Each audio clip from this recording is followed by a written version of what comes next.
এই সরকারের কিন্তু সবচেয়ে শক্তিশালী বাহিনী হলো মব বাহিনী। ইলেকশনটা ফেয়ার হবে কিনা এদেশের মানুষের সন্দেহ, আমাদেরও সন্দেহ। নির্বাচন নিয়ে আসলে নানান রকমের শঙ্কা বাড়ছে, বিশেষ করে যদি আমি জোটের সমীকরণের কথা বলি, সবাই আসলে চেষ্টা করছেন যে নিজেদের জোটটাকে একটু ভারী করার।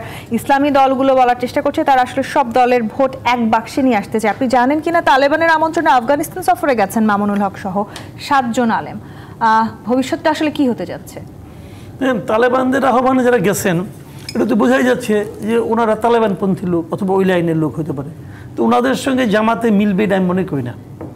ইসলামী নাম থাকলেই সবাই যে ইসলাম তা না কিন্তু, এবং ওই বিভেদগুলি এমন বিভেদ যে ওটা মেটানো খুব কঠিন, খুব কঠিন। এমনি মনে করেন দুইটা বুর্জুয়া দল, ধরেন আপনার আওয়ামী লীগের সঙ্গে জাতীয় পার্টি অথবা জাতীয় পার্টির সঙ্গে বিএনপি, এগুলিতে মনে করেন ছাড় দেওয়া খুব সহজ, কিন্তু ইসলামী দলগুলির পক্ষে ছাড় দেওয়া খুব কঠিন। কঠিন এই কারণে যখন ইসলাম তো আপনি ছাড়তে পারবেন না। আপনি ইসলামকে যেটা মনে করেন যে এটাই ইসলাম, ওখানে তো কোনো ছাড় দেওয়ার কোনো সুযোগ নেই, আপোষের কোনো সুযোগ নাই। তো অনেককে আপনি দেখবেন ফেসবুক অথবা সোশ্যাল মিডিয়ায় দেখবেন অনেক হুজুরা বলতেছে যে জামাতে ইসলামী করলে আপনি কাফের হয়ে যাবেন বলতেছে। যারা বলতেছে তারা কিন্তু নিজের বিশ্বাস থেকে বলতেছে। আপনি কখনো শুনেছেন যে বিএনপি কোনো লিডার বলতেছে যে জাতীয় পার্টি করলে আপনি কাফের হয়ে যাবেন? বলবে না তো। কাজে এখানে কিন্তু তাদের মধ্যে একটা আন্ডারস্ট্যান্ডিং হওয়া সম্ভব, কিন্তু জামাতের সঙ্গে একটা ইসলামিক দলের আপোষ হওয়া এটা কঠিন, খুবই কঠিন। কাজে ইসলামী দলগুলো একীভূত হবে এটা আমি মনে করি না খুব সহজ হবে। যেমন জামাত ইসলাম তো পীরতন্ত্রে বিশ্বাস করে না। কাজে ইসলামী আন্দোলন তো চরমনায় পীরের দল, উনি পীর, ওনার ভাই পীর, ওনার ছেলে পীর হবে, এইটাই তো বংশানুক্রমিক, তাই না? ওখানে তো অন্য কেউ আসতেও পারবে না, ওরাই ঢাকা থাকবে। তো এটা কি জামাত মানে? আসলে মানে না তো। এখন যদি বলেন যে না আমি ইলেকশনের স্বার্থে আমি নীতির বিসর্জন দেব, আপনি নীতির বিসর্জন ধরো আপোষ, এই দুটার কোনোটাই তো ইসলামের পক্ষে সম্ভব না যদি আপনি ইসলাম মানেন। এটা কঠিন কিন্তু। কাজে ওটাতে খুব বড় একটা জোট হয়ে যাবে, এটা আমার কাছে। কিন্তু তারা আবার এনসিপি এবং এবি পার্টিকে তাদের নিজেদের জোটে ভেড়ানোর চেষ্টা করেছে, এবং সেটি আমরা দীর্ঘদিন ধরে শুনেও এসেছি। হঠাৎ করে যখন তারা যুগপৎ আন্দোলন শুরু করলো, আমরা দেখলাম এনসিপি বা এবি পার্টি কেউই তাদের এই যুগপৎ আন্দোলনে যোগ দেয়নি। এই কারণে যে দাবিগুলো, তাদের 5 দফা দাবি, এই দাবিতে মানে খুবই গুরুত্বপূর্ণ একটা দাবিতে এনসিপির সঙ্গে জামাতে একটা পার্থক্য আছে। সেটা হলো এনসিপি চাচ্ছে যে কেবল উচ্চ কক্ষে পিআর, আর জামাত বলছে উচ্চ কক্ষ এবং নিম্ন কক্ষ দুই জায়গাতে পিআর সিস্টেম চালু করতে হবে। এটা হচ্ছে একটা বড় বিরোধ। কাজে এই বিরোধ থাকলে পরে তারা কীভাবে আপনার একসঙ্গে যুগপৎ আন্দোলন করবে? এটা কঠিন, যে কারণে তারা এর সঙ্গে আসেনি। শোনেন, আন্দোলন হওয়া, এই যে বিক্ষোভ হচ্ছে, 3 দিনের বিক্ষোভ হচ্ছে, এগুলো নিয়ে ঝামেলা আছে। ঝামেলা যেমন আমি একটা কথা বলি আপনাকে, যেমন ধরেন তারা বিক্ষোভ করেছে, আমি যদি জিজ্ঞাসা করি আপনি কার জন্য, কী জন্য বিক্ষোভ করেছেন? বিক্ষোভটা কেন? দাবি আদায়ের জন্য। তো দাবিটা কে আপনাকে পূরণ করবে? দাবি পূরণ করবে কে? গভর্নমেন্টের সবচেয়ে পাওয়ারফুল কে? ইউনুস। তো আপনি তো ইউনুসের সঙ্গে লন্ডন আমেরিকা যাচ্ছেন ভাই, 24 ঘন্টা একটা প্লেনের মধ্যে থাকবেন তাহের সাহেব, তো ওখানে আলাপ সালাপ করলেই তো হয়ে যায়। তো আপনি ওখানে আলাপ করেন, পাশাপাশি বসবেন, চা বিস্কুট খাবেন, ওই সময় আলাপ শেষ করে ফেলে তো হয়ে যায়। তো আপনি আমাদের মতো পাবলিকরে কেন আপনি কষ্ট দিবেন বিক্ষোভ করে? এটা কেন রে ভাই?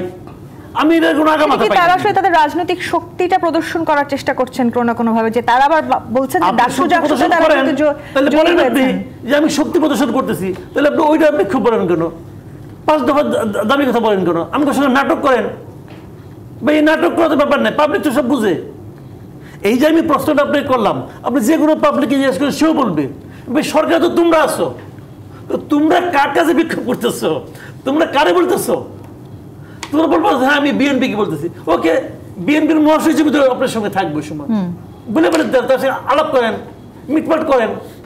কিন্তু গোলাম পরোয়ার এটাও বলেছেন যে সরকারের চাপে পড়ে শুভঙ্করের ফাঁকির দিকে যাচ্ছে, সব আলোচনা সফলতার কোনো সম্ভাবনাও তারা দেখতে পাচ্ছেন। কে দেখতে পাচ্ছে না? জামায়াত ইসলামী। এটা তো খুব স্বাভাবিক, আমিও দেখতে পাচ্ছি না।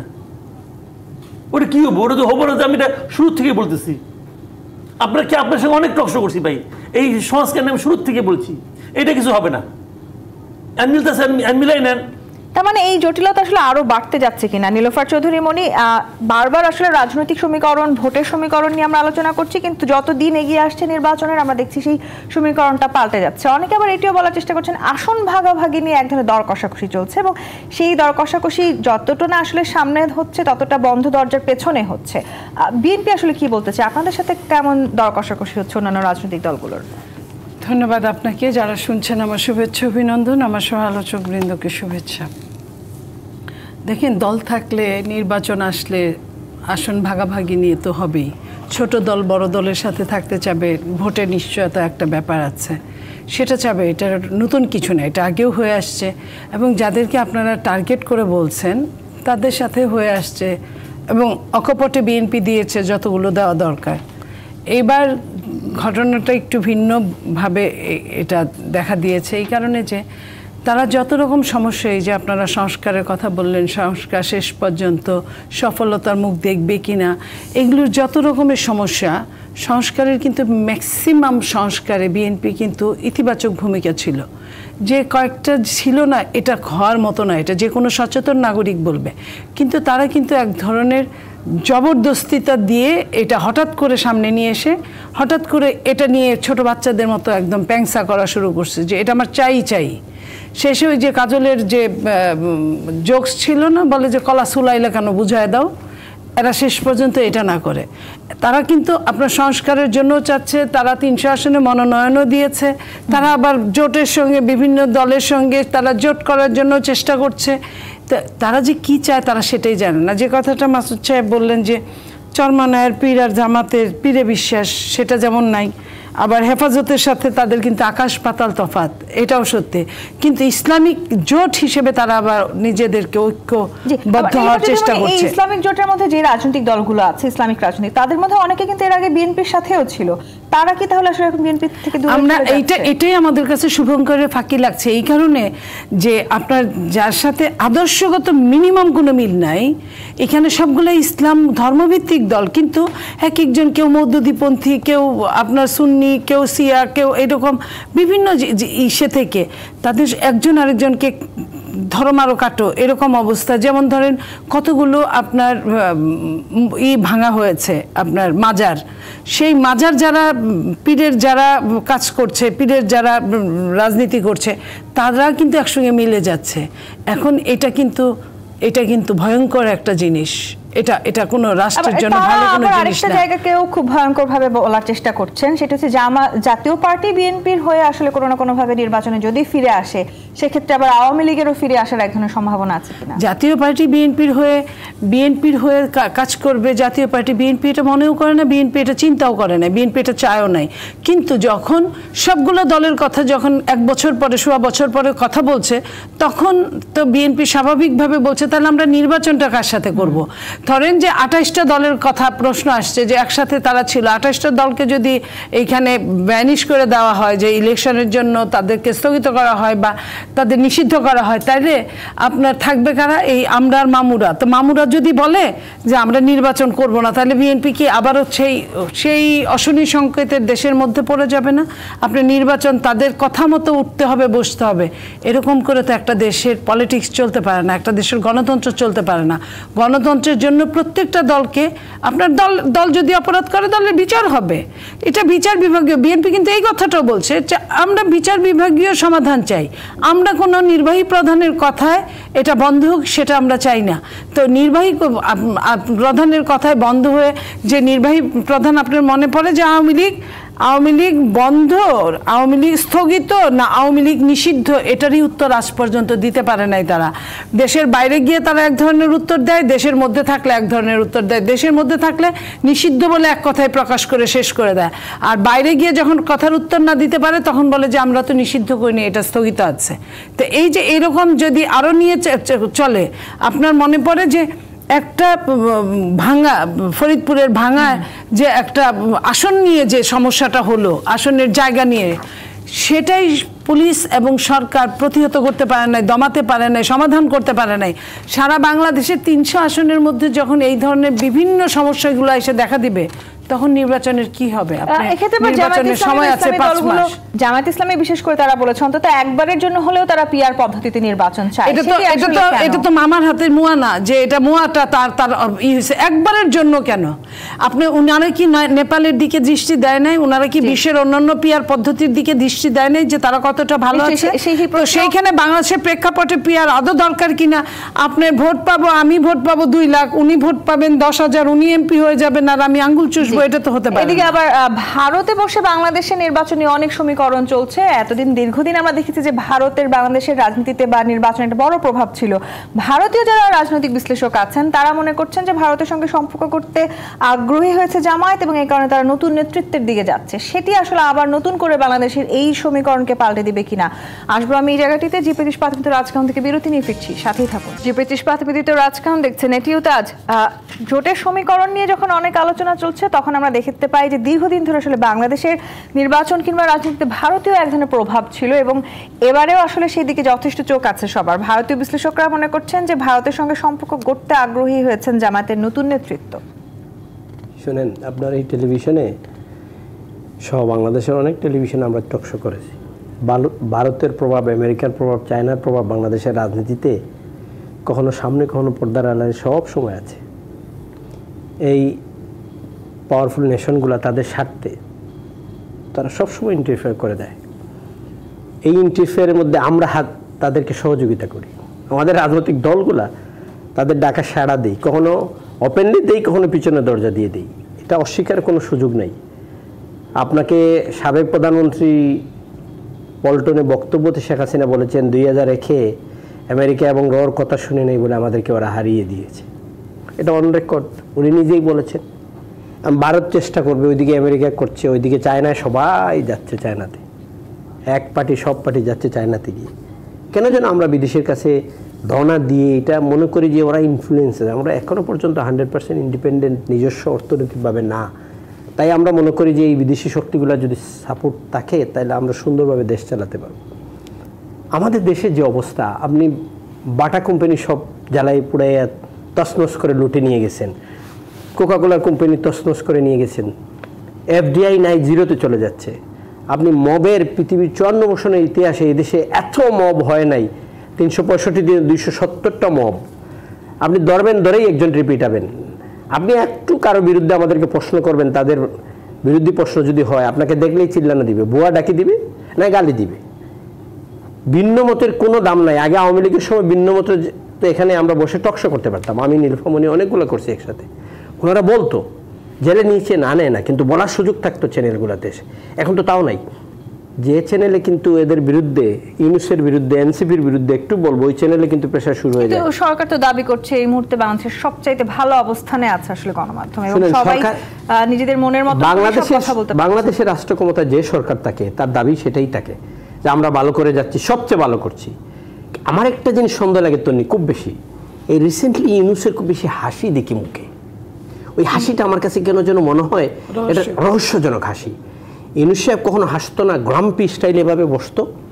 গ্রাম্পি স্টাইলটা ওটা আমার ছোট্ট ছেলে একটা 2 দিন কথা বলি নেই, ঘরে ওই একটা টি-শার্ট লিখে রাখছে, মাই ড্যাড ইজ গ্রাম্পি, 20 বছর আগে। তখন আমি মনে করলাম হঠাৎ করে আমার ছেলে এটা কেন লিখতেছে, পরে আমি এটার মিনিংটা খুঁজে বের করলাম।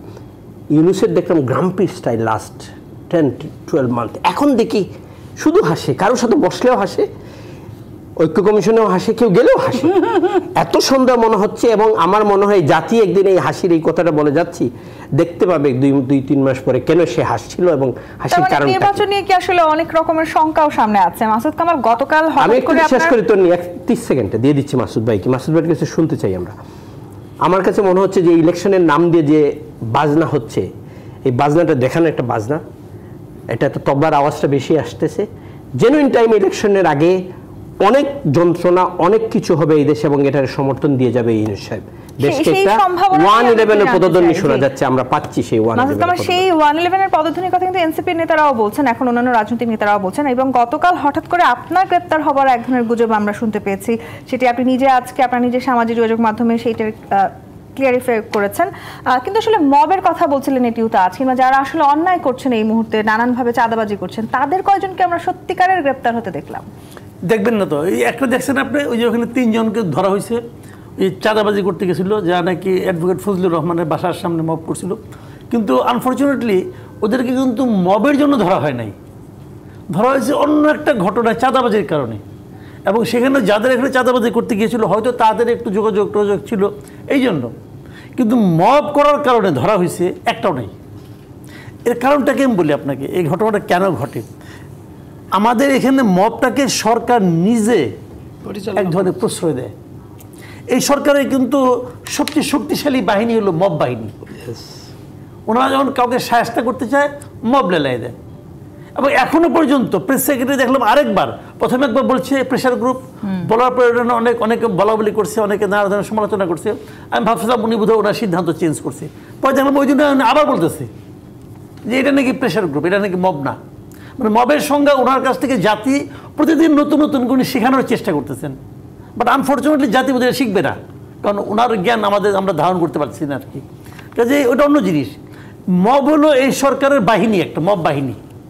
যাকে অপছন্দ হয় তাকে মব দিয়ে সাহায্য করো, এবং ওটার তো কোনো মবের তো কোনো সীমা নাই। ওরা যে কোথায় যে থামবে, কোন পর্যন্ত ধরবে, আপনি ঘাড়ে ধরবে নাকি মাথায় মারবে, এটা থেকে আপনার কোনো গ্যারান্টি নাই। কিন্তু তারা এই কাজটা করে এবং সরকারের চায় পাবেন না একটা মবের ঘটনায় সরকার কোনো গ্রেপ্তার হওয়ার গুজব কিংবা আসলে গ্রেপ্তার হওয়ার যে আতঙ্ক আছে সেটাও কি বাড়বে নির্বাচনকে সামনে রেখে? না, গ্রেপ্তার আতঙ্ক খুব একটা বাড়বে বলে আমি মনে করি না। মবটা বাড়বে, আর গ্রেপ্তারের টুকটাক বাড়বে। টুকটাক বাড়বে মানে নানা ধরনের একটা গ্রেপ্তার করে মানুষকে ধমক দেওয়ার চেষ্টা করবে, এটুকু আমি বুঝি। কিন্তু এর চেয়ে বেশি কিছু সরকার করবে বলে মনে করি না। আর আমার কাছে যেটা বলেন, হ্যাঁ এটা হতেই পারে, আমি কিন্তু ওটা নিয়ে টেনশন করি না ভাই। আপনার মঞ্জুর আলম পান্না একজন সাংবাদিক, ওর নামে কোনো মামলা নাই। ঢাকা ইউনিভার্সিটির প্রফেসর হাফিজুর রহমান কার্জন, ল বিভাগের প্রফেসর, কিন্তু মানে আমাদের আসিফ নজরুল সাহেবের প্রফেসর, ওই ডিপার্টমেন্টের প্রফেসর উনি, ওনার একজন কলিগ। আসিফ নজরুল সাহেবের মনে কি একবার ওই জাগলো না যে কার্জনকে আমি এত বছর চিনি, সে এই কাজ করতে পারে কিনা? সে একটা গোল টেবিল বৈঠকে গেছে, ধরে নিয়ে গেলেন। এবং মানুষ যদি সরকার বিরোধী, রাষ্ট্র বিরোধী কোনো ষড়যন্ত্র করে, এটা কি ওপেন গোল টেবিল বৈঠক করে কয় নাকি ভাই? আজকাল ষড়যন্ত্র করার জন্য এগুলি লাগে, এটা করলেন এবং মানুষ খুশি হলো। আপনারা নিজেদেরকে কি মনে করেন? আপনারা কি মনে করেন যাই না, মানুষকে কি বোকা মনে করেন? কিন্তু আবার ঠিক না। নির্বাচনী সমীকরণকে পাল্টে দেওয়ার জন্য নানানমুখী চাপ আসে এবং সেটি আসলে দেশ থেকে শেষ করে আপনাকে, নির্বাচন ভাই ফেব্রুয়ারিতে হবে এটা আমার ধারণা, তাই না? এখন ওনাকে জিজ্ঞেস করেন। যদি নির্বাচন ফেব্রুয়ারিতে হয়, সেই ভয়টাই আসলে যে রাজনৈতিক বা ইসলামী ভিত্তিক যে রাজনৈতিক দলগুলো জোট করার চেষ্টা করছে, বিএনপিকে আসলে কোনো না কোনোভাবে আটকে দিতে হবে, সেটি তাদের একমাত্র লক্ষ্য কিনা। এবং তারা এটিও বলেছে যে বিএনপি মনে করছে যে সামনের নির্বাচনে আপনাদের একচ্ছত্র আধিপত্য বজায় থাকবে এবং সেই হিসাবটি আসলে তারা পাল্টে দিতে চায়। পারবে কি? দেখেন, এই যে এতক্ষণ আপনি যে কথাগুলো বললেন, এটা হলো সারমর্ম এই যে এখন যেটা বললেন। কারণ এই কারণেই মৌলবাদ শক্তি বন্ধুত্ব করছে, এই কারণগুলোর জন্যই। এবং মৌলবাদ সবসময় যে কোনো ধর্মের হোক, যে কোনো এখানে রেসিজম আসুক, যেটাই আসুক, তারা কিন্তু তারা একজন আরেকজনের পরিপূরক হয়ে থাকতে চায়। তো সেই জায়গায় ওই সব মিলে আমরা যে দুই একটা সিমটমও দেখেছি বাংলাদেশে, আমি নাম নাই বললাম, সিমটমগুলো এরকম দেখানো হয়েছে যে একদম সূক্ষ্মভাবে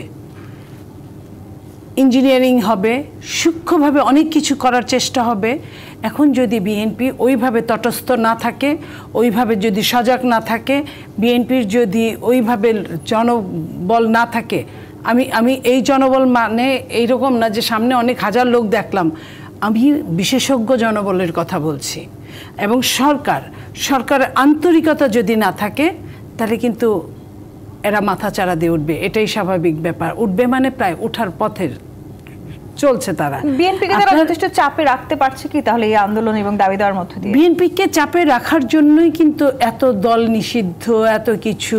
বিএনপিকে একা করে দেওয়ার জন্য একটা পায়তারা চলছে।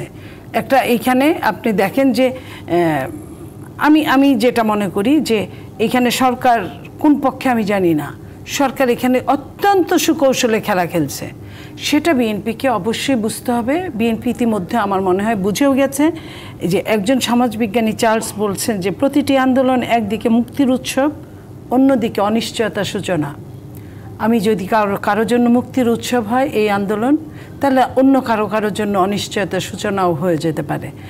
এই জন্য প্রত্যেকটা পদক্ষেপ খুব হিসেব করে ফেলতে হবে যে দেশকে রসাতলে ফেলে সরকারের ছত্রছায়ায় লোকজন যে টাকার পিছে দৌড়াচ্ছে, এটাকে সামনে এনে এবং নিজেদেরকে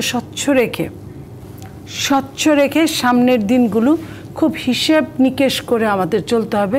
নইলে এটাও যেমন সত্যি তাজ সাহেব বলেছে নির্বাচন হওয়ার অনিশ্চয়তার মধ্যে বাংলাদেশ, ঠিক তেমনি এটাও সত্যি যে নির্বাচন হতে পারে কিন্তু চরমভাবে ইঞ্জিনিয়ারিংয়ের মাধ্যমে। জি, কিন্তু ইসলামী আন্দোলনগুলো যারা করছে কিংবা আসলে এই রাজনৈতিক দলগুলো তারা বলার চেষ্টা করছেন তারা আসলে একটি শক্তিশালী নির্বাচনী জোট গঠন করতে চান এবং তাদের এই জোট গঠনের মূল লক্ষ্যটা হচ্ছে পিআরএ নির্বাচন আদায় করে আগামী সংসদে শক্তিশালী অবস্থান তৈরি করা। এই একটি বিষয়কে যদি সর্বোচ্চ গুরুত্ব দেওয়া হয় সেখানে বিএনপি তো একেবারেই দ্বিমত অবস্থানে আছে। আমি আপনাকে বলি এই জায়গাটা খুব ভালো প্রশ্ন করেছেন। আপনার কাছে একটা বিরতি নিয়ে আমি ফিরতে চাই। দর্শক জি প্রিতিশ প্রাথমিক রাজকাহন থেকে বিরতি নিয়ে ফিরছি, সাথেই থাকুন। জি প্রিতিশ প্রাথমিক রাজকাহন দেখছেন।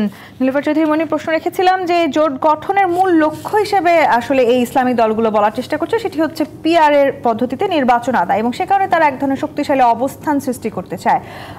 এই জায়গাটিতে বিএনপির সাথে তাদের মত পার্থক্য একেবারেই শক্তিশালী পর্যায়ে আছে। সেক্ষেত্রে নির্বাচন নিয়ে আবার নতুন করে শঙ্কা আরও বাড়ছে কিনা? দেখেন, একটা দলে দলে মানে মেন্টালি না মিললে কিন্তু একসাথে হয় না, একসাথে আপনার জোট করা সম্ভব হয় না। এদের সাথে আকাশ পাতাল ব্যবধান তাদের আদর্শ নিয়ে। এখানে আদর্শ বিন্দুমাত্র নাই, শুধুমাত্র নিজেদের স্বার্থের জন্য তারা এক হচ্ছে। সেই স্বার্থটা কি? এই ইসলামিক এই যে চরমুনায় তাদের অনেকগুলো ভোট আছে, তারা মনে করে সেই ভোট ধরে হয়তো বা এককভাবে তারা কয়টা এমপি হতে পারবে কিনা সন্দেহ আছে, কিন্তু যখন ভোটগুলো যোগ হবে তাদের হোক, হেফাজত হোক বা জামাত হোক, তারা বেশ কিছু আসন পাবে। সেই আসনের জন্য তারা কিন্তু তাদের আদর্শের সঙ্গে বেইমানি করেছে, আদর্শ ভুলে গিয়ে তারা কিন্তু এক হয়েছে। তো তারা সব কিছুই করতে পারে। এইখানে জোট তারা করতে পারে, তারা দেশের ডেস্ট্রয় করার জন্য ষড়যন্ত্র করতে পারে, তারা এটা নিয়ে মাঠে নামতে পারে খুব সিরিয়াসলি। এটা অস্বাভাবিক কিছুই না এবং অসম্ভব কিছুই না তাদের দ্বারা। আমরা এখন দেখা ছাড়া এই মুহূর্তে আমাদের আর কিছু বলতে পারি না আমরা যে তারা টিকবে না, টিকতে পারে না, কারণ তারা জেনে বুঝেই আসছে। কিন্তু যে অস্থিতিশীল পরিবেশ বা পরিস্থিতির আসলে আমরা আশঙ্কা করছি সেটি যদি তৈরি হয়, রাজনৈতিকভাবে সবাইকে মাসুল দিতে হবে, সেটিও তো সত্যি। সেক্ষেত্রে আসলে নির্বাচনের ফলাফলটা কি? এটাই তো হলো বাংলাদেশিদের, ওই যে রবীন্দ্রনাথ বলেছিল না, রেখেছো বাঙালি করে মানুষ করনি। সেই মানুষ না হওয়ার জন্য আমাদের যে যুদ্ধ, সেই যুদ্ধের জন্য আমাদের কিন্তু সেনাপ্রধান বলেছেই যে আপনারা যদি এরকম কাদা ছোড়াছুড়ি করেন তাহলে আপনাদের সার্বভৌমত্ব এক সময় কিন্তু হুমকির মুখে পড়বে। তাহলে কি আপনি মনে করেন আসলে ইসলামী দল বা জামায়াত ইসলাম তারা আসলে শক্তিশালী প্রতিপক্ষ হয়ে বিরোধী দল হয়ে থাকতে চায়, নাকি আসলে তারা যে কোনোভাবেই হোক বিএনপিকে দমন করে এবারের নির্বাচনে তারা সরকারে আসতে চায় বলেই এত সমীকরণ? শোনেন, এটা হলো যে তারা কিছু জিও পলিটিক্সের সাথে হাত করেছে। আর আগের পতিত সরকার যেমন জিও পলিটিক্সের সাথে মিলে 15.5 বছর এদেশে নষ্ট করেছে, ঠিক তারাও এরকমই ওই কিছু হাত করেছে। তারা যেভাবে তাদেরকে বুঝাচ্ছে, ওই যে মাইনাস, যেটা আবার বলছি তাজ সাহেব বললেন, ওই মাইনাস ফর্মুলার মধ্যে তারা গিয়ে তারা মনে করছে, তারা স্বপ্ন দেখছে, তারা এরকমই কিছু আশা করছে যে এই দেশটা আমরা চালাবো, এই দেশটা আমাদের হবে, এই দেশটা আমাদের ইসলামিক হুকুমে চলবে, এই দেশটা আমরা যা ইচ্ছা তাই করবো। এই দেশে চাইলেই একটা সময় যেমন চেতনা নিয়ে রাজনীতি হতো, অপরাজনীতি হতো, এখন কিন্তু ঠিক মৌলবাদের অপরাজনীতি, রাজনীতি সম্ভাবনা আসলে বাংলাদেশে কতখানি আছে এটিও তো আজ এই যে মাইনাসের কথা আপনি বলছেন, সেই মাইনাস ফর্মুলা বা 111 এর আশঙ্কা কিন্তু অন্যান্য রাজনৈতিক দলগুলো করছে এবং মাইনাস ফর্মুলার সেই দাবিতে জাতীয় পার্টি নামটি বারবার আসলে এই ইসলামিক দলগুলো আনার চেষ্টা করছে। আবার আমরা দেখতে পাচ্ছি যে ইতিমধ্যে নানানভাবে অন্যান্য রাজনৈতিক দল থেকে জামাতেও যোগ দিচ্ছেন। যদি একটু আমি যুক্ত করে এবি পার্টিতে যোগদানের 5 বছর পর 40 জন নেতাকর্মী আবার নতুন করে জামায়াতে ফিরেছেন এবি পার্টিতে যোগদানের পর। দেখেন, বাংলাদেশের বৃহত্তর রাজনৈতিক দলের মধ্যে একটা আওয়ামী লীগ, তাকে আপনি অস্থায়ী নিষেধাজ্ঞা দিয়েছেন, ইলেকশন করতে পারবেন না। এখন আপনি জাতীয় পার্টিকে নিষিদ্ধ করতে চাচ্ছেন, আন্দোলন করছেন 13 মাস পরে। জাতীয় পার্টি কি রাষ্ট্র ক্ষমতায় ছিল? জাতীয় পার্টির অর্ডারে কি আইজি গুলি করছে? জাতীয় পার্টির কথায় কি আপনার বিজেপি গুলি করছে? না, আমরা স্ট্রাইকিং ফোর্সে ছিলাম না। আমাদের নির্বাচন যাওয়া নিয়ে আপনি কথা বলতে পারেন। 3টা নির্বাচন হয়েছে, 14, 18 এবং 24। 14তে আমরা গিয়েছি, এরশাদ সাহেব যায় নাই, কীভাবে নেওয়া হয়েছে জানা হয়েছে। তারপরে 14 ইলেকশনের পরে বিএনপি সমস্ত স্থানীয় নির্বাচনে গিয়েছে, যাওয়া তাদের এটা অধিকার। একটা নির্বাচনে একটা রাজনৈতিক দল যাওয়া কিন্তু ফৌজদারি আইনে দণ্ডনীয় অপরাধ নয়। কেউ যাইতেও পারে, নাও যেতে পারে। 18তে সবাই গিয়েছে, 24-এ আমরা গিয়েছি, আমাদেরকে নেওয়া হয়েছে, হ্যাঁ গিয়েছি। সেটা যেন নৈতিকভাবে আমাদের দোষ থাকতে পারে। তাই হলো 24-এর ইলেকশনে জাতীয় পার্টি 28টি রাজনৈতিক দল নির্বাচনে গিয়েছে, তাদেরকে বাদ দিয়ে আপনি নির্বাচন করবেন। আওয়ামী লীগ অলরেডি নাই, এর মানেটাই হইল যে আমাদেরকে বিএনপির সাথে এখন খেলতে হবে, বিএনপি আমাদের সাথে আসো, আমরা ভার্সাস বিএনপি। 50% রাজনৈতিক ভোটাররা নির্বাচন থেকে সরে গেল। আমরা আগে কথা বলছিলাম যে আওয়ামী লীগের সরকারের 14, 28, 24-এ ভোটে যাচ্ছে না, ভোটের পার্সেন্টেজ কমে যাচ্ছে। ইভেন এও বলেছি আমরা টকশোতে এসে যে আগামীতে ভোটারদেরকে সেন্টারে নিতে হলে আপনাকে রিওয়ার্ড দিতে হবে, পুরস্কার ঘোষণা করতে হবে, ভোটে আসো, এই জিনিসটা পাবা। তাইলে আপনারা কি এই সরকার ইউনূস সাহেব সেই চেষ্টা করছে আগামী দিনে ভোটে শুধু জামাত এবং ইসলামপন্থী থাকবে আর বিএনপিকে নিবে, বিএনপি যদি কথা না মানে তাহলে বিএনপি নির্বাচন থেকে সরে আসবে। তাহলে সেই নির্বাচন আসলে হবে কিভাবে, প্রতিদ্বন্দ্বিতাটাই বা হবে কোথায়? সেটাই আমি প্রতিদ্বন্দ্বী 111-এর প্রতিদ্বন্দ্বী পাচ্ছি। আপনি আলোচনার টেবিল থেকে থাকা অবস্থায় আছেন, এখানে টকশো করে কথা বলছেন, আবার সরে গিয়ে বাইরে আন্দোলন করছেন ডিবিসির বিরুদ্ধে, এই ডিবিসির সামনে মানি না, তাহলে দুইটা এখন টকশো করে গেলাম। আপনি আলোচনা করছেন জাতীয় ঐক্যমত্য কমিশনে, আবার আপনি আন্দোলন করছেন জাতীয় পার্টিকে বাইরে নিষিদ্ধ করার জন্য। আপনার তো ফর্মুলা একটাই। আর পিআরের কথা বলছেন, নেপালের মতো দেশে 17 বছরে 13টা গভর্নমেন্ট কিন্তু চলে গিয়েছে। 13টা গভর্নমেন্টের 5 টাইমস যদি 13 হয় তাহলে 65 বছর রাষ্ট্র ক্ষমতায় থাকার কথা। সেই জায়গায় নেপালে মাত্র 17 বছরে 13টা গভর্নমেন্ট গিয়েছে। হিসাব করেন বাংলাদেশে যদি পিআর আসে তাহলে বছরে যদি একটা সরকার ভাঙে, 5 বছরে 5টা, কয়টা সরকার ভাঙবে পিআরে? তাহলে জামাত কেন বারবার পিআর চাইছে? তার লাভটা কি? পিআর চাচ্ছে এই জন্য এই ছোট ছোট দলগুলা, সবগুলা রাজনৈতিক দল, 30-40টা রাজনৈতিক দল বলে 1-2% ভোট এদের নাই। আমি কারো নাম নিতে চাই না। জামাত এদেরকে লিডিংয়ে নিয়ে মনে করছে এদেরকে আপা যেটা বললো মনিয়াপা, আমি এগ্রিড যে এদেরকে লিডিংয়ে নিয়ে সবাইকে যদি একসাথে মিলে আমরা একটা নির্বাচনে পিআরে যাই। What is PR? তো বাংলাদেশের মানুষকে বোঝানো তো আপনার সময় লাগবে। আমি যদি আমার এলাকায় গিয়ে যারা খেটে খাওয়া মানুষকে পিআর বলি, পিআর এখানে ছবি থাকবে না, আপনি কোন ফরম্যাটে যাবেন? 3 ফরম্যাটে পিআর হচ্ছে। একটা হলো আপনার ছবি থাকবে না, প্রতীক থাকবে। এখন জামাত সহ যদি ডানপন্থীগুলা নির্বাচনে পিআরে যায়, প্রতীকটা কার্ডটা দিচ্ছে, এখানে এই দানের দাড়িপাল্লা থাকবে নাকি আপনার পাখা থাকবে, কোনটা? প্রতীকটা ঠিক করতে হবে, নাম্বার 1। নাম্বার 2 আছে আপনি গোপন বুলেটের মধ্যে পেয়ার নিতে পারেন। আরেকটা হলো 300 আসনের মধ্যে 150টাতে পেয়ার দিতে পারেন। এটা তো একটাও শেষ হয় নাই। আপনার ইলেকশন আপনি ফেব্রুয়ারিতে বলছেন, আপনার আগামী নেক্সট 2 মাসের মধ্যে আপনাকে শিডিউল ডিক্লেয়ার করতে হবে। কিচ্ছু ঠিক নাই। আর মানে হলো দেশটা একটা হাসির, ইউনূস সাহেবের যে হাসি, ওই হাসির পিছনে কি কাজটা মানুষ দেখুক, আশা আছে আমরা। কিন্তু যেই রাজনৈতিক সমীকরণের বা জোটের সমীকরণের কথা আমরা বলছি মাসুদ কামাল, সেই সমীকরণে এনসিপি একটা খুব গুরুত্বপূর্ণ ভূমিকা রাখছে। প্রায় সব রাজনৈতিক দলের সাথে তাদের জোট করার এক ধরনের আভাস আমরা পাচ্ছি। তারা বিএনপির সঙ্গে সখ্য রাখতে প্রস্তুত আছে, সেই কথা তারা জানিয়েছে। জামাতের সঙ্গে তাদের সখ্যতার কথা দীর্ঘদিন ধরে আমরা শুনছি। এখন নতুন করে আবার গণ অধিকার পরিষদের সাথে তারা জোট করার আভাস দিচ্ছে। তারা আসলে কাদের সাথে জোট করতে যাচ্ছে? দেখেন, আমি একটা কথা বলি, বিএনপির সঙ্গে কেউ জোট করবে না, কেউ না। কারণ বিএনপির সঙ্গে জোট করা মানে হলো ঠকাটা কেন? এইবার যে নিয়মটা হচ্ছে আপনার জোটের যারা দল আসবে তারা কিন্তু যার যার নিজের প্রতীকে নির্বাচন করতে হয়। রাইট। এখন বিএনপির সঙ্গে জোট করলো কেউ একজন, ধরেন এনসিপি করলো, এনসিপি তো ধরেন প্রতীকে তো পাবে, এখনও তো নিবন্ধন পায় নাই। এখন বিএনপি তো ওখানে ধানের শীষ দিল না, এনসিপি প্রতীকে দাঁড়ালো, তো ওখানে বিএনপির একজন স্বতন্ত্র দাঁড়াই গেলো, তার সঙ্গে এনসিপির এলো কুলাইতে পারবে?